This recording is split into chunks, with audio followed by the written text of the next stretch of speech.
নমস্কার, উত্তরণ কৃষিতে সবাইকে স্বাগত। আজ আমরা এসেছি হুগলির গুপ্তিপাড়া। আর গুপ্তিপাড়াতে এসে সবথেকে ভালো লাগার জিনিস একটা নতুন টপিক, সমন্বিত উদ্যোগ, অর্থাৎ প্রত্যেক এন্টারপ্রিনারশিপ আমরা আলাদা আলাদাভাবে অনেক ভিডিও দেখেছি। এখানে কয়েকজন মানুষকে পেয়েছি, অর্থাৎ এরা সবাই ফ্রেন্ড সার্কেলে বলবো, আবার কেউ একটু জুনিয়র আছেন, কেউ একটু সিনিয়র আছেন, কিন্তু একটা বন্ডিং আছেন, সবাই একে অপরকে হেল্প করছেন।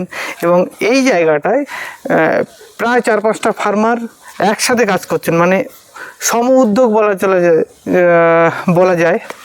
আর মূলত তারা কী ধরনের ব্রিডগুলো রাখছেন, কীভাবে খাদ্য অভ্যাস চলছে, বর্তমানে কী অবস্থায় তারা চালু করছেন, যখন প্রথম শুরু করেছিলেন, সেই সব বিষয় নিয়ে খুঁটিনাটি থাকবে। তো সব থেকে আগে এক এক করে দাদার পরিচয় করে নেবো। দাদা, যদি একটু নিজের পরিচয়টা বলতেন। আমার নাম বসেই বলো না। আমার নাম মনোজ বিশ্বাস। হ্যাঁ, বাড়ি গুপ্তিপাড়াতে। দাদা? কৌশিক রায়, গুপ্তিপাড়াতে। দাদা? মিঠুন হালদার, বাড়ি গুপ্তিপাড়াতে। আর দাদার? অভিজিৎ মল্লিক, বাড়ি গুপ্তিপাড়া। আর এদারে? প্রসেনজিৎ কুন্ডু, গুপ্তিপাড়া। আচ্ছা, প্রসেনজিৎ থেকে আবার শুরু হোক। এখানে আছে অমিত দত্ত, পরিচয়টা বললাম না তো। অমিত দা, বলো পরিচয়টা একটু। অমিত মল্লিক, বাড়ি গুপ্তিপাড়া। প্রসেনজিৎ কিভাবে এই পিকারি লাইনে আসা? প্রথম বাবা শুরু করে। হ্যাঁ, তারপর আস্তে আস্তে আমি ঢুকি। তারপর এখন আমি করি এখন থেকে। শুরুটা ধরো তুমি যখন করছিলে তত কতগুলো অ্যানিমেল নিয়ে তুমি? 4টে অ্যানিমেল এনেছিলাম। 4টে অ্যানিমেল নিয়েছিলে। তারপরে আস্তে আস্তে করে এখন কতগুলো অ্যানিমেল আছে? এখন 30টা মতো আছে। 30টা মতো অ্যানিমেল আছে। আচ্ছা, যখন শুরু করেছিলে 4টে নিয়ে তুমি কাজ শুরু করেছিলে যখন? বাবা প্রথম শুরু করেছে। বাবা শুরু করেছে। তুমি এখন কতগুলো আছে বললে অ্যানিমেল? 30টা মতো আছে। 30টা মতো আছে। আচ্ছা, দাদার কতগুলো আছে অ্যানিমেল? 33টা। 33 নতুন শুরু করে। আর দাদার তো আমাদের 20টা মতো হবে। 20টা। হ্যাঁ, মূলত আপনার ব্রিডিং ফার্ম না ফার্ম, ফ্যাটিনার ফার্ম? হ্যাঁ, ব্রিডিং ফার্ম না? আর দাদার? আমার ওই 30-32টা এরকমই আছে আমার আর কি। 30-32টা আছে। আর তোমার কটা আছে? আমার ওই 10-12টা মতন আছে। 10-12টা আছে। দাদার তো 30টাই। তো বর্তমান যে পরিস্থিতিতে আছেন আপনারা, মূলত কি ধরনের ব্রিডগুলো আমরা কালেকশন করেছেন? সবার তো প্রায় অল্টারনেটিভ ব্রিড সবগুলোই আছে। হ্যাঁ, প্রত্যেকে একই ধরতে গেলে একই ব্রিড। ওই এক্সট্রা ল্যান্ডেজ প্রত্যেকে করেছে। আচ্ছা, এই হচ্ছে আমাদের মিঠুনদার হাত ধরে কিন্তু বহু নতুন ফার্মার উঠেছেন। মিঠুনদার সহযোগিতায় অমিতদার ফার্মটা তো মিঠুনদার থেকেই করা। আমি এই মিঠুনদার জন্যই করেছি, এর জন্য বর্ষা পেয়েছি। এ বললো করতে, তার জন্য করলাম। আমি সুরাটে থাকি, সারা বছর তো সুরাটে থাকতে পারবো না। হ্যাঁ, তার জন্য দেখলাম দেশে যদি একটা বিজনেস করা যায়। দাদা বললো পিগারিতে আসতে, তার জন্য পিগারিতে আসলাম। বললো পিগারিতে ভালো প্রফিট আছে, তার জন্য দাদার উপরই ভিত্তি করে আমার এই ফার্মটা আজকে তৈরি করেছি। আচ্ছা, যখন প্রথম শুরু করেছে তখন মনে তো একটু আশঙ্কা বা এটা ছিল নাকি? না, একটু ছিল, মানে এত টাকা ইনভেস্ট করব, পরবর্তীকালে কি হবে না হবে। তখন দেখলাম না, আমার এই বাইরেও আছে কৌশিক, এরও আছে আমার বাড়ির পাশে, তার মিঠুনদার তো আছেই। ওরা বললো, ওরা উৎসাহ দিল করতে, যে কিছু হবে না, কর, লাভই হবে। কতদিন ধরে শুরু করেছো তুমি? আমি আজকে 3 মাস হয়েছে। আচ্ছা, 3 মাস হয়েছে করেছি। 3 মাস হয়েছে করেছো। তো কি বুঝছো বর্তমান সময়ে, কি বুঝছো বলো? আমি এখন 3 মাস হয়েছে করেছি। এখন আমি যা 3 মাস হয়েছে, আমার যেগুলা পিকগুলা নিয়ে এসেছিলাম, যখন নিয়ে এসেছিলাম 8 কিলো ছিল। 8 কিলো 9 কিলো ছিল। এখন 3 মাসের মধ্যে আমার 50 কিলো 55 কিলো এরকম হয়ে গেছে। মানে 8 কিলো 9 কিলোর বাচ্চা নিয়ে এসে শুরু করেছিলে, 3 মাসে সেটা 55 কিলো এসে দাঁড়িয়ে, 50-55 কিলো এসে 50-55 কিলো এসে দাঁড়িয়েছে। হ্যাঁ, মানে অ্যানিমেলের গ্রোথ তো একদম মানে হ্যাঁ ভালো, সুন্দর একটা গ্রোথ। মিঠুনদার কতগুলো মা আছে বর্তমানে? 7খানা আছে। 7খানা আছে না? তো আপনার তো মূলত ব্রিডিং, তো এভারেজ আপনার লিটার সাইজ কিরকম আছে? তোমার 10টা থেকে 12টা এভারেজ আছে। তো ওই বাচ্চা কি আপনি বাচ্চাই বিক্রি করে দেন না ফ্যাটেনিংও করেন? ফ্যাটেনিং কিছু করি, বাচ্চা বেশি বিক্রি করে দেন। আচ্ছা, বাচ্চার মানে যখন আপনার বাচ্চা উইনিং হয় তখন কতগুলো সাইজ থাকে এভারেজ? 1200 12 কিলো না যখন উইনিং হয় 10 থেকে 12 কিলো। 10 থেকে 12 কিলো 10-12 কিলো বাচ্চা আপনি উইনিং করেন। আচ্ছা যখন দাদা আপনি কতদিন আগে থেকে শুরু করেছিলেন বললেন? আমার শুরুর পিরিয়ডটা 6 বছর। 6 বছর হয়েছে। 6 বছর আগে যেরকম মার্কেট ছিল, 6 বছর আগে যেরকম বাজারে চাহিদা ছিল, এখন তো প্রচুর ফার্মার হয়ে গেছে। এখন চাহিদা কিরকম? এখন চাহিদাটা আরো বেড়েছে, চাহিদা বেড়েছে, চাহিদা অনেক বেড়েছে। কিন্তু দাদা লোকে তো বলছে যে ফার্মার বেড়ে যাচ্ছে, মাল কোথায় যত বিক্রি করবো? যত ফার্মার বাড়বে তত চাহিদাটা দেখি বেশি হচ্ছে। বেশি হচ্ছে নাকি? আর রেটটা যদি বলি যে আগে কি রেট ছিল এখন কি আমরা যখন ফার্স্ট করেছি তখন 100 টাকা 110 টাকা বিক্রি করেছি মাল। বাচ্চা না না রেডি মাল? রেডি মাল আচ্ছা 100 থেকে 110 টাকা কেজি বিক্রি করতাম। আচ্ছা এখন আমাদের 200 টাকা মিনিমাম, 205 টাকাও যায় শোনাতে, 205 টাকাও যায়। 205 টাকাও যায়। আর গিল্টের দাম তো একটু বেশি হ্যাঁ, গিল্টের দামটা বেশি। গিল্টের কথা হচ্ছে না, এটা কাটিং মালের কথা হচ্ছে। কাটিং মালের কথা হচ্ছে। লাস্ট এই মানে আপনি তো 6 বছর করছেন, লাস্ট ইয়ারে আপনার এই কটাই মাছ ছিল? কটাই 8টা? কি লাস্ট ইয়ারে কটা মাছ ছিল আপনার? লাস্ট ফাইন্যান্সিয়াল ইয়ারে আপনার কটা মাছ ছিল? 8খানা। 8খানা ছিল। 8টা মায়ের থেকে কেমন রেভিনিউ জেনারেট করেছেন আপনি? 8খানা মায়ের থেকে আমি বাচ্চা পেয়েছিলাম 80খানা। 80খানা। তো এখন সর্বনিম্ন তো 4000 টাকা দাম নাকি বাচ্চা? হ্যাঁ সর্বনিম্ন 4000 টাকা তো আছে। তো মোটামুটি 4200 টাকা বিক্রি। 4200 টাকা এরকম বিক্রি হচ্ছে। তো মোটামুটি 3,20,30,000 টাকার একটা রেভিনিউ উনি 6 মাস অন্তর অন্তর এটা পাচ্ছেন নাকি? 6 মাস অন্তর অন্তর। 6 মাস অন্তর অন্তর বছরে 6 থেকে 6.5 লাখ টাকার একটা রেভিনিউ হচ্ছে। খরচ কিরকম হচ্ছে 8টা মায়ের পিছনে দাদা? 8টা মায়ের পেছনে ধরো একটা মা 20,000 টাকা খেয়ে যায় সারা বছরে? হ্যাঁ সারা বছরে। তাহলে ধরুন আপনার 12 ইন্টু 8, ঠিক মানে 8টা মায়ের 2000 টাকা করে পার মান্থে খরচ আছে। হ্যাঁ তাহলে একটা মায়ের যদি আপনার 24,000 টাকা 25,000 টাকাই সর্বোচ্চ বেশি খরচা হয়, সর্বোচ্চ বেশি নিয়ে 25,000 টাকা পড়বে। 25,000 টাকা আমার খরচা হচ্ছে 20,000 টাকা 5,000 টাকা এমনি খরচা। এমনি খরচা আছে। 25,000 টাকা আমরা যদি ব্রিডিং ফার্ম করি একটা মায়ের পিছনে ইয়ারলি খরচ থাকতে পারে, কিন্তু বছরে মিনিমাম সে 20টা বাচ্চা দিয়ে যাচ্ছে, 20টা বাচ্চা কমন দেবে, যার বাজার দর এখন 4,4200 টাকা এর মধ্যে, তাই তো? আর দাদার কাছে জিজ্ঞাসা করবো, দাদার কতগুলো অ্যানিমেল বললেন এখন? আমার ওই 30টা-32টা মতো আছে আর কি। 30টা-32টা, মানে আগের বছর কি তাই ছিল? না না, আগের বছর অনেক কম ছিল। আগের বছর ছিল আমার ওই 13-14টা মতো ছিল আগের বছর। মানে তারপরে আপনি আরো বাড়িয়েছেন? একটু বাড়িয়েছি আর কি। আচ্ছা আগে কি মনে হচ্ছে, আগের প্ল্যানিং কি আছে আপনার? আগে তো আমি অনেক কম ছিল, তারপর আগে ওই খুদ কুড়ো এসব খাওয়ানো হতো। হ্যাঁ, এবার সেটার পরে দেখলাম যে বাচ্চা আনার পর অত গ্রোথ হতো না, অনেক বাড়তে 1 কুইন্টাল ওজন হতো, অনেক সময় লেগে যেত। আচ্ছা তারপর আমরা ওই ফিড শুরু করলাম। আচ্ছা, দেখতে পাচ্ছি সেটা প্রায় সময়টা অর্ধেকে নেমে আসছে আর কি। মানে এখন ফিডে কতদিনে রেডি হচ্ছে? হ্যাঁ, এখন প্রায় 5 মাস উইনিং হওয়ার পরে 5 মাসে রেডি হয়ে যাচ্ছে। মানে উইনিং হওয়ার পরে 5 মাসে 100 কিলো কভার করে দিচ্ছে, তাই তো? তো একটা ভালো জিনিস দাদা বললেন। আর মায়ের ক্ষেত্রে বাচ্চার সাইজ বা গ্রোথ সেটা কেমন কি? বাচ্চার গ্রোথ ওই ফিডে এখন যথেষ্ট ভালো হচ্ছে, যেহেতু দুধটা খুব ভালো পাচ্ছে মায়ের থেকে, এবার তার জন্য যথেষ্ট পরিমাণ ভালো হচ্ছে। আর আগে যেটা হতো, নানা সমস্যা হতো, ওগুলো খাওয়ালে ওই দেখা গেলো বমি, পাতলা পায়খানা এসব একটু লেগে থাকতো প্রায় কন্টিনিউ। সেটা এখন মোটামুটি অনেকটা বন্ধ হয়েছে আর কি, ওটা এখন আর হচ্ছে না। আচ্ছা, এদিক থেকে অনেকটা আমরা বেশ ভালো একটা ফিড পেয়েছি। কি ফিড খাওয়াচ্ছেন আপনারা? স্টার ফিড খাওয়াচ্ছি। আপনারা স্টার ফিড খাওয়াচ্ছেন? প্রত্যেকে প্রত্যেকে? হ্যাঁ প্রত্যেকে সবাই স্টার ফিড। সবাই? হ্যাঁ, সবাই স্টার। এই তো স্টার ফিড আছে তো। হ্যাঁ প্রত্যেকে স্টার ফিড খাওয়া। তো স্টার ফিড এনারা খাওয়াচ্ছেন। যাই হোক, স্টার ফিডের রেজাল্ট ব্রিডিং ফার্মে কি রেজাল্ট বুঝছেন? ব্রিডিং ফার্ম ভালো, হ্যাঁ মায়ের দুধ ভালো Fattening এর হচ্ছে, ক্ষেত্রে- ফার্স্ট কথা। ফ্যাটিনেও ভালো হচ্ছে দুটোতেই। আচ্ছা, ব্রিডিং ফার্মে দুধ ঠিকঠাক পাচ্ছে? দুধগুলো ভালো পাচ্ছে। দুর্দান্ত দুধ হচ্ছে। হ্যাঁ, ল্যাকিং এ দুর্দান্ত দুধ। মানে ল্যাকটেশন দুধ প্রচুর প্রচুর দুধ হয়। একটা মা যখন আমরা এমনি খাবার খাওয়াতাম, ওই দেখা গেলো তো 12টা বাচ্চা হলে 8টা টিকতো, কিন্তু সন্দেহ। এখন আমাদের 12টা বাচ্চা হলে 12টাই টেকে। মানে কেউ ক্যাট ট্যাট হওয়ার কোনো সম্ভাবনা? ক্যাট হওয়ার সম্ভাবনা খুব কম, কচিত কারণ 2-1টা হয়ে যায়। ঠিক। আর এমনি গ্রোথের দিক থেকে? গোদের দিকটাও ভালো, বাচ্চার গোদের দিকটা ভালো হচ্ছে।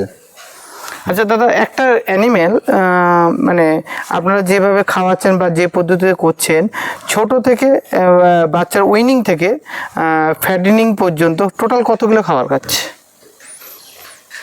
আইডিয়া আছে? কেউ করেছেন একটা সেটে? বা যে রেশিওতে খাচ্ছে তাতে কি মনে হচ্ছে? হিসাব করে খাওয়ানোটা তো খুব এর আছে। খাবার তোলা থাকে তো ওরকম আমরা তো বড় ছোট একসাথে করাচ্ছি না, সবাই এখানে ব্রিডিং করাচ্ছে। সবাই ব্রিডিং করাচ্ছে। তো ভেটেরিনারি শুধু শুধু অ্যাকচুয়ালি কেউ করছে না, না আচ্ছা আচ্ছা, ব্রিডিং ভেটেরিনারি দুটোই হচ্ছে। দুটোই হচ্ছে। অনেক সময় আমরা দেখি মূলত দুটো এ করে 3টে বেসের পয়েন্টের ওপর কেউ ফার্ম করে, কেউ ব্রিডিং প্লাস ফ্যাটেনিং করে, কেউ অনলি ব্রিডিং করে, কেউ শুধুমাত্র ফ্যাটেনিং করে। তো এখানে দেখলাম এই ফার্মগুলো বা হুগলির গুপ্তিপাড়ার এখানে বেশি অংশ এরা মানে এনারা সবাই ফোকাস দিয়েছেন হচ্ছে ব্রিডিংয়ের দিকে, তাই তো? ব্রিডিং সাথে ফ্যাটেনিংও কিছু হয়, ফ্যাটেনিংও কিছু হয়। দাদার কি চিন্তা ভাবনা আছে? আমার চিন্তা ভাবনা আছে, এখন নতুন শুরু করেছি, আগামীতে যেন আরো বড় করতে পারি। এখন অ্যানিমেলের সংখ্যা তো 30 নাকি? হ্যাঁ। যখন শুরু করেছিলে তখন অ্যানিমেল কতগুলো, কোন সাইজের অ্যানিমেল নিয়েছিলেন? তখন 8 কেজি 9 কেজি সাইজের 17খানা নিয়েছিলাম। 17 করে নিয়েছিলেন। তো এখন বর্তমান 30খানা অ্যানিমেল। এভারেজ বডি ওয়েট কত আছে? এভারেজ বডি ওয়েট আছে 40-45-এর মধ্যে যদি গড় হয়। গড় হয় 40-45, মানে কিছু ছোট আছে, আগে পরে অ্যানিমেলও আছে। একবারে নেয়নি তো, দুবারে তিন লটে মাল তোলা আছে। 3 নালে যেগুলো প্রথম নিয়েছিল সেগুলোর বডি ওয়েট এখন কেমন? 50-55-এর মধ্যে আছে। 50-55-এর মধ্যে 17টা। হ্যাঁ 17। আর তারপরে এগুলো ধাপে ধাপে ধাপে ধাপে তারপরে হ্যাঁ 30-35 কেজি একটা আছে। হুম। আর ছোট বাচ্চা আছে 6খানা।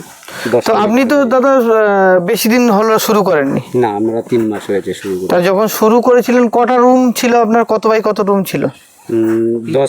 3টে রুম ছিল। 10-12 10 হবে, আর একটা 7-8 এরকম হবে, 3টে ছিল। তারপরে পরবর্তীতে 5খানা বাড়িয়েছি। আচ্ছা, পরবর্তী হলে আবার 5টা রুম করেছি। আমরা দুটো জিনিস, তাতে কেমন বাজেট আপনার খরচ হয়েছিল শুরুটার ক্ষেত্রে? শুরু বাদে মানে শুরুটার সময় ঘরেতে প্রায় 2.5 লক্ষ টাকা লেগেছে 5খানা ঘর করতে। টোটাল দাদা 5খানা ঘর আছে নাকি? না, ঘরে এটা আলাদা হয়েছে। আচ্ছা, প্রথম 2.5 লাখ টাকার মতো। প্রথমে 2.5 লাখ টাকার মতো খরচ হয়েছে। আর অ্যানিমেল টোটাল অ্যানিমেল তুলে টোটালে 2.5 লাখ টাকা খরচ হয়েছিল। মানে ঘর আর অ্যানিমেল তুলে 2.5 লাখ টাকার মতো প্রথমে খরচ হয়েছিল। তারপরে এই পর্যন্ত তো আপনি ফিডও খাইয়েছেন, পরে অ্যানিমেলও অ্যাড করেছেন। আপনার তো ঘরে ব্রিডিং এখনো পর্যন্ত হয়নি। এই পর্যন্ত এই 3 মাসে অ্যানিমেল অ্যাড করা, 30টা অ্যানিমেল অ্যাড করা টোটালে, আর ঘর করা নিয়ে কত টাকা খরচ হয়ে গেছে? আমার এখানে 5 লাখের মতো খরচ হয়েছে টোটাল। 5 লাখ টাকার মতো খরচ হয়েছে 8টা ঘর নিয়ে, 8টা ঘর নিয়ে 33টা অ্যানিমেল নিয়ে আর খাবার দিয়ে 3 মাসের খাবার খাইয়েছেন, 8টা ঘর করেছেন, আর 33টা অ্যানিমেল আপনার এখন বর্তমান সংগ্রহ আছে। তাহলে আপনার 8 লাখ টাকার মতো খরচ হয়ে গেছে। 5 লাখ এই পর্যন্ত রেডি হয়ে গেছে। 5 লাখ এই পর্যন্ত রেডি হয়ে গেছে। তাহলে আমরা এই 33টা অ্যানিমেল যা বর্তমান যা বডি গেইন করেছে, এটাও তো আপনি ব্রিডিং ফার্মের জন্য, ব্রিডিং ফ্যাটেনিং দুটোর জন্য করেছেন? দুটোর জন্যই। মানে আমি এই জায়গা থেকে যে কটা আছে এখন, প্রথম যে লটে নিয়েছিলাম 17টা, এই জায়গা থেকে এখন আমি 6টার মতো রাখবো ব্রিডিং করানোর জন্য। আচ্ছা, ফিমেল। আর বাদ বাকিগুলো বিক্রি করে দেবো? বাদ বাকিগুলো বিক্রি করে দেবো। আচ্ছা দাদা, আরেকটা জিনিস তথ্য আপনার কাছে জিজ্ঞাসা করি। অনেকে বলে যে পিগ ফার্মে খুব শর্ট টাইমে রিটার্ন পাওয়া যায়, এটা কি ঠিক? হ্যাঁ, আমি তো সেই দেখছি এখন। মানে আপনি নিজের অভিজ্ঞতা থেকে বলুন, কি বুঝছেন আপনি? নিজের অভিজ্ঞতা থেকে বলছি। আমার ফার্মের বয়স হয়েছে 3 মাস। হ্যাঁ, আর আমি এখন দেখছি, এখন যদি 3 মাসে আমার 50-55 এগুলো হয়ে গেছে, আর যদি আমি 2-2.5 মাস এটা খেটে দিতে পারি, এটা যদি খেটে দিতে পারি, তাহলে আমার 1 কুইন্টালের কাছাকাছি চলে আসবে। তখন আমি এই জায়গা থেকে যদি 15টা বিক্রি করতে পারি, তাহলে আমার 3 লাখ টাকা চলে আসছে। আচ্ছা, হ্যাঁ, 3 লাখ টাকা চলে আসছে। আমি 5 লাখ টাকা 8টা ঘর করেছি, আর আমার 32টা আছে। তো 15টা বিক্রি করবো আমি এই জায়গা থেকে। 15টা বিক্রি করলেও আমার 17টা থাকছে ঘরে। আবার আমার ঘরগুলোও থাকছে, মানে 17টা থাকছে আর ঘর থাকছে, ওটাই আমার 5 লাখ টাকার। হ্যাঁ, ওটা থেকে যাচ্ছে। আর এটা তো 2.5-3 লাখ টাকার মাল বিক্রি করে দিতে পারছি। 3 লাখ টাকা মাল বিক্রি করবো, সেই টাকাটা আমার প্রফিট হবে মনে হচ্ছে। তো এটা 5 মাসের মাথায়? হ্যাঁ, মানে আপনার যেখান থেকে কালেকশন করেছেন সেখান থেকে 6 মাসের মাথায় এটা 6 মাসের মাথায়। এইটা যদি, এই অ্যানিমেলগুলো যদি আপনার ঘরের বাচ্চা হতো, তাহলে আর একটা প্রফিটের সংখ্যা তো বেশি বাড়তো। ঘরের বাচ্চা হলে তো প্রফিটের সংখ্যাটা বেশি হতো, কারণ আমার বাচ্চাটা কিনতে হয়েছে 3500-4000 টাকার মতো বাচ্চা কিনেছি আমি। 32টা বাচ্চা কিনেছি যখন, তো 4000 করে হলো। 32টা বাচ্চার দাম কত হচ্ছে? ঠিক 1,23,000 টাকা। তাহলে এই টাকাটা আমার লাগতো না। মানে ওখান থেকে আরো, মানে ওই 5 লাখ থেকে আরো 1 লাখ টাকা মাইনাস কমে যেত। হ্যাঁ, কমে যেত। 4 লাখ টাকা আমার হয়ে যেত। 4 লাখ টাকা হয়ে যেত। 4 লাখ টাকা হয়ে যেত। তো যাই হোক, মানে এরপরে তো আপনার নিজের ব্রিডিং এর বাচ্চা আপনি নিজে ফ্যাটেনিং হ্যাঁ করবেন। হ্যাঁ হ্যাঁ, আমি নিজে ব্রিডিং এর বাচ্চা নিজে ফ্যাটিং করব। ও যাই হোক, তোমার পরিকল্পনা কি আছে বলো? আমার পরিকল্পনা ভবিষ্যতে আরো একটু বাড়াবো, যা আছে একটু বাড়াবে? হ্যাঁ, আর একটু বাড়াবো। আমিও তোমার হচ্ছে কতদিন শুরু করেছে? আমার ওই বছর দেড়েক। বছর দেড়েক শুরু করেছে? হ্যাঁ বছর দেড়েক শুরু করেছে। তুমি তো মানে ট্রেনিংও নিয়েছো আমাদের থেকে নাকি? হ্যাঁ, টেলিংও নিয়ে এসেছি। ট্রেনিংয়ে নিয়েছে। তো বছর দেড়েক আগে শুরু করা আর বর্তমান সময় কি মনে হচ্ছে? আগে মানে যখন খুদ খাওয়াতাম তখন মালের অতটা গোদ হতো না, হ্যাঁ। মাল অত মানে বাড়তো না আর কি। তারপরে এই ফিট খাওয়ানোর পর থেকে মালের গোদটা ইয়েটা ঠিক আছে। আর একটা জিনিস, মানে যখন খুদ খাওয়াতাম তখন যখন অ্যানিমেল বাচ্চা দিত, তারপরে যখন বাচ্চাগুলো দুধ খেত তখন শরীরটা ভেঙে যেত মায়ের। আর ফিট খাওয়ালে ইয়েটা হচ্ছে না, শরীরটা ওরকমই থাকছে। তো আর শরীরটা সেরকম হচ্ছে। বাচ্চার গ্রোথ কেমন কি হচ্ছে? বাচ্চার কথা ভালো হচ্ছে।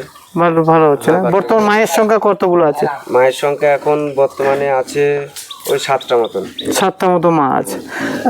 পরে প্ল্যানিং কিছু আছে? কোনো অ্যাডিশন প্ল্যান কিছু আছে? সেমন কিছু এখনো করিনি। মানে লাস্ট ব্যাচে এই 6টা-7টা মায়ের তুমি কত টাকা রিটার্ন পেয়েছো? এতে অ্যাভারেজ সেরকম একটা কোনো হিসাব করিনি, মোটামুটি ওই 1,02,000 মতন। 1,02,000 টাকার মতো পেয়েছে। আচ্ছা, এই বিজনেসটা এই 5-6টা মায়ের যদি এইটা পাওয়া যায়, যদি এটা মোটামুটি 10-12টা মা করা যায় তাহলে তারা একটা বাড়বে। আচ্ছা, নিজের বাড়িতে থেকে নিজের এলাকায় থেকে যদি এই ব্রিডিং সেটআপ বা এই পিগারি কাজটা যদি আর একটু বেশি করা যায়, মনে হয় যে একটা ভালো আর্নিং এখান থেকে আশা করা যায়। হ্যাঁ হ্যাঁ, অবশ্যই। আর এটা করেও আমি একটা মানে অন্য কাজ করার সুযোগ পাচ্ছি, মানে বাড়িতে থেকে এটাও করা যাচ্ছে, অন্য কাজও করার সুযোগ পাচ্ছি। ঠিক, খুব অনেক ধন্যবাদ। এবার দাদা বলো যে এই যে প্ল্যানিংটা করে, যে প্ল্যানিংয়ে তুমি এগোচ্ছ, তোমার আগের অ্যাডিশনাল কোনো প্ল্যান আছে নাকি? হ্যাঁ, অবশ্যই আছে একটা প্ল্যানিং। আমি অন্য জায়গায় আরেকটা আমি ছোট করেই সেট আপ করছি ওখানে। ওখানে আমার আমি যতটা বেশি সম্ভব আমি ওই ব্রিডিংয়ের জন্য করব আর কি।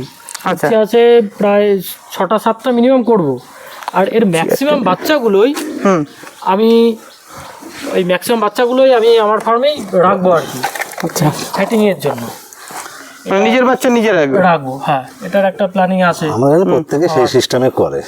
এবার বাচ্চা কেনা একটা চাপের থাকে, বাচ্চা কোথা থেকে যদি আনবো, এটা কেনা, আমি যদি ওই ফ্যাটেনিং করি, মানে নিজের বাচ্চার একটা কনফিডেন্স আলাদা পাওয়া যায়। একদম। মানে আমার মায়ের পেট থেকে তার ট্রিটমেন্ট এবং তার বেরিয়েও আমি জানি তার কি মেডিসিন তাকে দিয়েছি, কি ধরনের ফিড আমি তাকে খাওয়াচ্ছি। হ্যাঁ, তারপর ওর বাবা কে ছিল, মা কে আছে, এগুলো সব আমরা বুঝে যাই। তাতে আরও আমরা একটু কনফিডেন্স আরও একটু বেশি পাই। আচ্ছা, ব্রিডিং যদি হয় এবং ব্রিডিংয়ের সাথে সাথে যদি সেই বাচ্চার, ধরো আমার 10টা মা আমি রাখলাম, 10টা মায়ের সাথে আমি 10টা মায়ের 2টো লটে ধরো 200 বাচ্চা হলো, 100 বাচ্চা আমি বিক্রি করলাম। আর 100 বাচ্চার পয়সায় মোটামুটি 4,20,000 টাকা যদি আমি আরও 100 বাচ্চা হোক 50টাও ফ্যাটিনার করতে পারি, মাগুলো 10টা মেনটেন করলাম আর 50টা ফ্যাটিনিং করলাম, সেখানে তো একটা ভালো আর্নিংয়ের জায়গা আছে। এই প্ল্যানিংটা প্রত্যেকেরই সব প্রত্যেকেরই রয়েছে আর কি।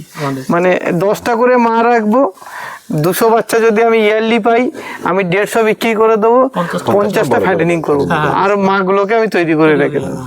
এবং তার মধ্যে এখানে কিছু গিল্ড রেখে আস্তে আস্তে করে পরবর্তীকালে মাগুলো চেঞ্জ করা বলো, বাচ্চা বিক্রি করার পয়সাটা, খাওয়ার পয়সাটা হয়ে যায় মোটামুটি। আর তোমার যে ফ্যাটেনিং করার যে মালটা, ওইটাই পয়সাটা ক্যাশ হয়ে যায়। আচ্ছা, বছরে যদি 50টা ফ্যাটেনিং করা যায়, মোটামুটি একটা ভালো একটা আর্নিং এর 10 লাখ টাকা মিনিমাম, 1 লাখ টাকা মিনিমাম, মানে 10 লাখ টাকা মিনিমাম একটা আসে। তো পিক ফার্ম করে এই প্রত্যন্ত গ্রাম অঞ্চলে থেকে মাসে 1 লাখ উপার্জন করা যায় কি? আপনাদের সবার কি মনে হয়? অবশ্যই এভাবে করতে বললে প্রত্যেকেই করতে পারবে। হ্যাঁ, একটু চেষ্টা করলে মানে এই গ্রামে থেকে বাড়ির চাষবাসেরও কাজ করব, বাড়ির খাবো, ঘুরবো, এবং যদি আমি ঠিকঠাক মতো মনোযোগ দিয়ে পিক ফার্মে 2-3 ঘন্টা যদি 4 ঘন্টাও যদি সারাদিনে কাজ করি, মাসে 1 লক্ষ টাকা। যখন বাচ্চা না হয় 4 ঘন্টা লাগে না, যখন বাচ্চা হয় তখনই 4 ঘন্টা টাইম লাগে। তার আগে লাগে না? তার আগে সময় 1 ঘন্টা টাইম দিলে যথেষ্ট।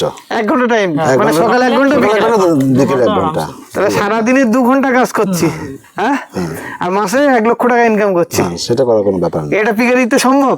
অবশ্যই। তো আপনারা যারা নতুন এন্টারপ্রেনারশিপ আছেন, বিশেষ করে তাদের জন্য ভিডিওটা, কারণ পিক ফার্ম মানে আইওয়াস করার কোনো ব্যাপার নয়, বাস্তব অভিজ্ঞতা। কি বাস্তব? তো দাদা তোমার কি মনে হয়? তুমি তো নতুন করছো, কনফিডেন্স কোনো জায়গায় মনে হচ্ছে হারিয়ে যাচ্ছে বা কোথায় বেচবো এরকম মনে হচ্ছে না? এরকম কোনো প্রবলেম নেই। হ্যাঁ, এটা কম্পিটিশন কারণ হারাবে না, এটা প্রত্যেকদিন কদিন পর পরে লো পার্টি আসছে, বাচ্চা বিক্রি আছে বা বড় মাল বিক্রি আছে, এ করতে আসছে। জানেন আমাদের এখানে ফার্ম আছে, 2-4 দিন পর পরে আসছে। এবং মিঠুনদাকে একটা কথা বলি, মিঠুনদা যখন প্রথম তুমি এই কাজটা করতে, ধরো 7-8 বছর আগে, সেইভাবে তো কাউকে দেখতে পেতে না আশেপাশে, তখন কাউকে চিন্তামই না, মানে এটা বিক্রি করবো কোথায়, বড় হয়ে গেছে বিক্রি করবো কোথায়, সেই চিন্তা ভাবনা ছিল। হ্যাঁ, এখন সেই চিন্তা ভাবনা করতে হয় না। এখন তো তোমার পাশে আরো 4-5টা ফার্মার, হ্যাঁ, যারা অমিত দা, মনোজ দা, সব যারা নেবে তারা আসছে, আর আশা করা যায় আরো বাড়বে। আচ্ছা, বাড়লে কি ফার্মার বাড়লে কি কোনো মনে হবে যে আমার মার্কেটটা ছোট হয়ে না, আসছে? যত বাড়বে তত মার্কেট বাড়বে, যত ফার্ম বাড়বে তত মার্কেট বাড়বে, এটাই সিস্টেম। মানে যত ফার্ম বাড়বে তত মার্কেট বাড়বে, বাইরের বায়ার গুলো ঢুকে যাবে নাকি? একদম বাইরের বায়ার গুলো ঢুকবে, এটাই আমাদের সিস্টেম। এই কারণে আমরা চাই প্রত্যেকে করুক। আচ্ছা, যে না জানে তাকে সাহায্য করা হবে, হেল্প করা হবে, এই করে কর, এই করে কর। এই মানুষটা মিঠুনদার মানে কি বলবো, এনার উদ্যোগ এবং সহযোগিতায় মানে প্রত্যেকটা ফার্মার এখানে হ্যাপি। কারণ বয়স হিসাবে সবাই দাদার থেকে জুনিয়র, কিন্তু দাদার যে এক্সপিরিয়েন্সটা আছে দীর্ঘ 7-8 বছরের, সেটা কিন্তু সবার কাজে লেগেছে, কম বেশি তো সবারই কাজে লেগেছে। মানে অনেক সময় আমরা কি করি, নতুন ফার্মার হলে বাচ্চা হবে, কি করব, কি ওষুধ দেবো, কিভাবে ডেলিভারি করতে হবে আমার জানা নেই, কিন্তু সেখানে যদি দাদার সাহায্য পায় তাহলে একটু হেল্প হয়ে গেল। তো আমরা আগামী দিনে এখানে যা অবস্থা হচ্ছে বা এই গ্রামটার নাম কি দাদা? ফুলতলা। ফুলতলা, গুপ্তিপাড়া ফুলতলা। গুপ্তিপাড়া ফুলতলা। এই গুপ্তিপাড়া ফুলতলাতে সব ফার্মার তো এখানকার? এই 5 জন যে এখানে আছে, 5 জন তো এখানকার? সব পাশাপাশি বাড়ি, সব পাশাপাশি, একটা বাড়ি 2টো বাড়ি বাদ দিয়ে একটা বাড়ি 2টো বাড়ি বাদ দিয়ে 100 মিটারের মধ্যে সব 100 মিটারের মধ্যে প্রত্যেকের বাড়ি। একই পাড়ার, এই গুপ্তিপাড়া ফুলপাড়ার একই পাড়ার 5 জন ফার্মার। তো এবং 5 জন ফার্মারের মধ্যে একটা বন্ডিং, এইটা কিন্তু ওয়েস্ট বেঙ্গলের বুকে ফার্স্ট টাইম আমি দেখাচ্ছি। এর আগে আমি নিজেও কোনোদিন দেখতে পাইনি, অবাক এবং হতবাক। কারণ বলবো পিগারি ফার্মিংয়ে প্রত্যেকটা ফার্মারের সাথে প্রত্যেক ফার্মারের একটা যোগাযোগ আছে, আর যোগাযোগ থাকলে কিন্তু বিজনেসটা গ্রো করে, নাকি দাদা? অবশ্যই। আচ্ছা, আরেকটা জিনিস আমি আপনাদের জানাই দাদা, আগে যেরকম ছিল পদ্ধতি, মানে যে ট্র্যাডিশনাল পদ্ধতিতে পিগারি ফার্ম চলছে, আর বর্তমানে একই প্রসেস কি আছে না কিছু অনেক চেঞ্জ হয়েছে, অনেক উন্নত হয়েছে, অনেক কিছু চেঞ্জও হয়েছে, অনেক কিছু চেঞ্জ হয়েছে। অনেক চেঞ্জ হয়েছে। সিস্টেম কোনটা ছিল, ওটা ভালো ছিল না এটা ভালো? এখন যত দিন যাচ্ছে তত উন্নত হচ্ছে, তত সিস্টেম ভালো হচ্ছে। অনেকে বলে সনাতনী পদ্ধতিতে করো, সনাতনী পদ্ধতিতে করো, ব্যবসা করে লাভ। আপনারা খাবারে এত খরচ করবেন না, আপনারা ফিট খাবারে লস করবেন। মেন তো খাবারটাই, ফার্মের মেন হলো খাবারটাই। আচ্ছা, ঘর তুমি যেরকম খুশি সেরকম করো, খাবারটাই মেন, খাবারটাই মেন। আর খাবারের সাথে সাথে অ্যাডিশনাল একটা যোগ করে দিই, খাবারের সাথে বিটটাও দরকার। বিটটা অবশ্যই দরকার, খাবারের সাথে বিট তো অবশ্যই দরকার ফার্স্ট, তারপর খাবার। মানে ভালো বিট এবং ভালো ফিট, এই দুটো না হলে ফার্ম এগোতে পারবে না। তো আপনারা যারা ফার্মার হিসেবে, প্রত্যেকে আগে যে আমাদের দেশি মাল ছিল ওই দিয়ে করতো না, হ্যাঁ, যে বিট ভালো না দরকার হতো। ঠিক। তো আমি একটা ভিডিওর উদ্দেশ্যে আর একটা জিনিস বলি, গুপ্তিপাড়াতে যদি এই ধরনের ফার্মারের সাহায্য পেতে চান, মিঠুনদা যদি একটা নাম্বারটা তোমার বলে দাও। 9735259471 এটাই হচ্ছে দাদার নাম্বার। আর এখানে এলে দাদাকে পেলে সবাইকে পেয়ে যাবে আশা করছি। সব কেউ যদি এই বাস্তব রূপ দেখতে চান, অবশ্যই দাদার সাথে কথা বলে এখানে ভিজিটে আসতে পারেন। এখানকার সমস্ত ফার্মারদের বেশি অংশ সবাই নতুন, কিন্তু কারো দেখে মনে হচ্ছে না কেউ নতুন লোক, কারণ অভিজ্ঞ মানুষ হচ্ছে দাদা মিঠুনদা আছেন। আর প্রত্যেক টিমের একজন করে কোচ থাকে, তারা কোচের ভূমিকা পালন করছেন। তো সবথেকে বড় জিনিস এখানকার ফার্মাররা অনেক ডেভেলপ করছে। আর আগামী দিনে যদি আসি তাহলে কিছু নতুন এডিশন কিছু দেখা যাবে কি? অবশ্যই কি প্ল্যানিং আছে?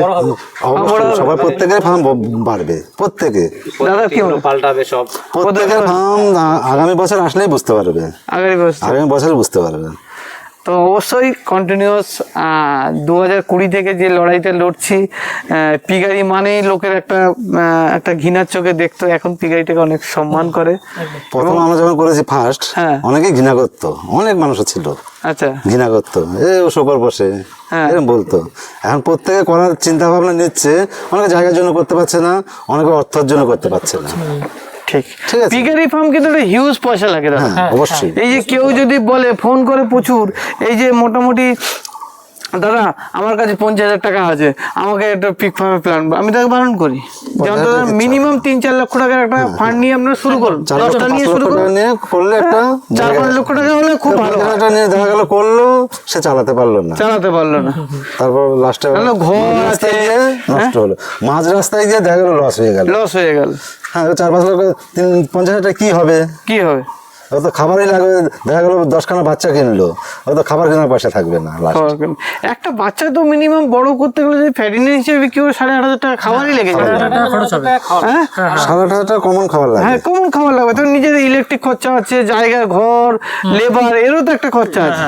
লেবারটা না লাগলো, লেবারটা নিজে করলো, পারিশ্রমিক আছে, তার খাওয়া খরচা আছে, মানে নিজের বাচ্চা হলেও 9,000 টাকা একটা অ্যানিমেলে খরচ আছে টোটাল, তাই না? একদম সবকিছু নিয়েও 9,000 টাকা একটা খরচ আছে। আর যদি আপনি অ্যানিমেল কিনে আনেন মোটামুটি 13,000 টাকা আপনার লেগে যাচ্ছে। 13,000 টাকা লাগবে। যদি কিনে এনে নিজে তৈরি করেন 13,000 টাকা আপনার খাওয়া নিয়ে খরচা আছে। তো তারপরেও কিন্তু যা মার্কেটের আছে, যদি 190 টাকা মেনেও চলি, সেখানেও 6,000 টাকা একটা অ্যানিমেল। 190 টাকা বছর খানেকের মধ্যে বিক্রি হয়নি না 200 টাকার নিচে হয়নি, 200 টাকা নিচে হয়নি। 190 আমরা বছর খানেকের মধ্যে করি। খুব ভালো, মানে ফার্মারদের মুখে চওড়া হাসিটাই হচ্ছে পিক ফার্মের ভবিষ্যৎ কি আছে বোঝা যাচ্ছে। আর দাদা একটা কথা আমাদের বলো, যে নতুন যারা মানে এন্টারপ্রেনার আসার প্ল্যানিং করছে বা চিন্তা ভাবনা করছে, তাদের জন্য যদি 2-4টে পরামর্শ তোমার থাকে। নতুন আশা বলতে কি বলতো, কি মেন টাকা ফার্স্ট, তারপর জায়গা দরকার, যেখানে সেখানে করতে পারবে না কেউই। ঠিক আছে, কেমন জায়গায় করতে পারবে? একটু ফাঁকা জায়গা নিলে সবচেয়ে ভালো, যাতে জল টল না ওঠে। আচ্ছা, ঠিক আছে, এই দুটোই মেন জিনিস। হ্যাঁ, আর একটা ধৈর্য তো ব্যাপার থাকবে। ধৈর্যটা বেশি লাগে না, এটা ধৈর্যটা বেশি লাগে না। 6 মাস পরে তো রিটার্ন পেয়ে যাচ্ছে। 6 মাসও লাগছে না, 5 থেকে 5.5 মাসের মধ্যে যদি ফ্যাটিনার করলে। আর ব্রিডিং ফার্ম করলে একটু টাইম লাগবে। ব্রিডিং ফার্ম করলে 1 বছর লাগবে, 1 বছর টাইম লাগবে। 1 বছরের মতো, 1 বছর মাথায় ও রিটার্ন পাবে। আচ্ছা, করতে গিয়ে দাদা খুব বড় কিছু চ্যালেঞ্জের সম্মুখীন হতে হয় কি এই ফার্মিংটা আসতে? সেটা আগে হতো, এখন হয় না। এখন যা ফিট পাওয়া যাচ্ছে এভেলেবেল সব জায়গায়, এই কারণে এখন আর কোনো অসুবিধা হয় না কারোই। ঠিক, আগে এটা অনেকে ছাল ফাল খাইয়ে করতো, তো ছাল পাওয়া যেত না অনেক জায়গায়, মুরগির ছালটা, যেটা মুরগির ছাড়টা, 5 কিলোমিটার দূরে আনতে হতো। 5 কিলোমিটার 6 কিলোমিটার দূর থেকে আমরা প্রথম নিয়ে আসতাম। আচ্ছা, এখন তো সেটা লাগছে না, এখন ফিট পাওয়া যাচ্ছে, ফিট দিলে ওর থেকে অনেক গোদ বেশি, অনেক তাড়াতাড়ি বাড়ছে। তাহলে আমাদের কোনো নেই, চাপ নেই, মানে ঝামেলা কিছুই নেই, চাপও কিছু নেই। একজন মানুষ যদি পিক ফার্ম, মানে আগে আমরা কি একটা চিন্তা ভাবনা, প্রচুর কায়িক পরিশ্রম করতে হবে, রান্না করতে হবে, খাবার জোগাড় করতে হবে, এইটাকে নিয়ে আসতে হবে, হোটেলের উপরে ভিত্তি করতে হবে, সেই ধারণাটা তো এখন চেঞ্জ হয়েছে। হ্যাঁ, এখন জামা জুতো পরেও কিন্তু ফার্মিংটা করা যায়। এখন কোনো গায়ে নোংরা লাগছে না, কিচ্ছু হচ্ছে না। আগে তো তুমি ভাত মাখাতে গেলে গায়ে নোংরা লাগবে, এখন তো রুমের মধ্যেও ঢুকতে হচ্ছে না, বাইরে পাইপ দিয়ে জল দিয়ে পরিষ্কার করে দিচ্ছ, 2বার খাবার দিয়ে দিচ্ছ, 2বার খাবার ফেলে দিচ্ছে, হয়ে যাচ্ছে। জল মাখাতেও হচ্ছে না, শুকনো খাবার দিয়ে দিলাম, খেয়ে নিল, একটা ওয়েস্টেজ একটা দেন দিয়ে পড়ে বেরিয়ে চলে গেল। তো অনেক এখন আর কোনো চাপ নেই। হ্যাঁ, সময়ের সাথে সাথে অনেক কিছু পরিবর্তন হয়েছে, আর আধুনিক পিক ফার্মে অনেক প্ল্যানিং পরিবর্তন হয়েছে। আর আগামী দিনে অবশ্যই এই এলাকায় আবার আসবো, আপডেট দেবো 1 বছর পরে। এক বছর পরে অবশ্যই সব প্রত্যেকেরই ফাড়ি বড় হবে। বড় হবে, বড় হবে? আশা করা যায়। সবাই? প্রত্যেকের তোমারও? তোমার? প্রত্যেকের চিন্তা ভাবনা বাড়বে, বাড়বে। কমানো কারো চিন্তা ভাবনা কমানো কারণ দাদা আমি একটা জিনিস আমি দেখেছি যে গোটারি ক্ষেত্রে দেখি বিশাল বড় প্ল্যাটফর্ম করেছে, করতে করতে কমে এই কটা আছে দাদা, এই ছাগলগুলো আমার অন্য কাজে ব্যস্ত আছি তো, কলকাতায় কাজ করতে যাবো, অমুক যা চাকরি পেয়েছি সব বিক্রি আছে এরকম। কিন্তু পিগারিতে আমি খুব একটা দেখছি না যে বন্ধ ফার্ম মনোজ চালু করবো। মনোজ ফার্স্ট ছাগল ফার্ম ছিল, মনোজের? হ্যাঁ ফার্মে গেলে এখন ছাগল ঘর পড়ে আছে, আচ্ছা। তো ওকে আমি বলে বলে একটু পিগারিতে নিয়ে আসলাম, তো বলতে বলতে অনেক বলতে হলো। আচ্ছা ছাগলের থেকে কি মজা পাচ্ছ এতে? থেকে অনেক বেটার, অনেক বেটার না?